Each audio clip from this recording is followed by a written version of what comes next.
Actually ഈ പേര് ആദ്യം പറഞ്ഞത് ഞാനാണ്. ഞാൻ പറഞ്ഞു കഴിഞ്ഞിട്ട് ഞാൻ പിന്നെ ഒരു 10,000 പേര് പുറകെ പറഞ്ഞു.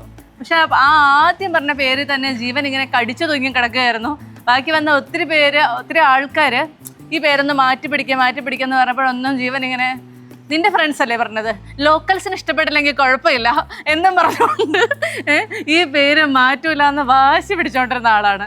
അതെന്താ ജീവ അത്രമാത്രം ആ പേരിനോട് മാത്രം ഒരു സ്നേഹം? അത് നമുക്ക് ചില സാധനം റിങ് ചെയ്യുമല്ലോ, നമുക്കത് ഇഷ്ടപ്പെടും, ഒരു ഇൻറ്റ്യൂട്ടീവ്ലി നല്ലതാണെന്ന് തോന്നുമല്ലോ. അങ്ങനെ തോന്നിയ ഒരു പേരാണിത്. എനിക്ക് രണ്ടാമത് ചിന്തിക്കാൻ തോന്നിയില്ല. മോർ ഇമ്പോർട്ടൻ്റ്ലി പേര് റിവീൽ ചെയ്യുമ്പോൾ മനസ്സിലാവും അത് നമ്മുടെ രണ്ടുപേരുടെ പേരുകളായിട്ട് വളരെ മാച്ചായി പോകുന്നൊരു പേരാണ്. അതിനൊരു it makes a lot of sense and more importantly ഒരു സിമ്പിൾ പേര് വേണമെന്നൊരു ആഗ്രഹം എനിക്ക് ഉണ്ടായിരുന്നു. അത് എനിക്കും ഉണ്ടായിരുന്നു. കാരണം പല ആൾക്കാരുടെയും കുട്ടികളുടെ പേര് പറയുമ്പോൾ ഞാനൊക്കെ 3 തവണ ചോദിക്കും എന്താ പേര് എന്ന് ചോദിക്കാറുണ്ട്. പിന്നെ നമ്മുടെ വീട്ടിൽ പ്രായമായ ആൾക്കാർ, അവർക്കും വളരെ ബുദ്ധിമുട്ടാണ് കോംപ്ലക്സ് പേര് കൊടുത്തു കഴിഞ്ഞാൽ. അതുകൊണ്ട് പിന്നെ എനിക്ക് കൂടുതൽ ഡിസിഷൻ മേക്കിങ്ങിന് ആവശ്യം ഉണ്ടായിരുന്നില്ല.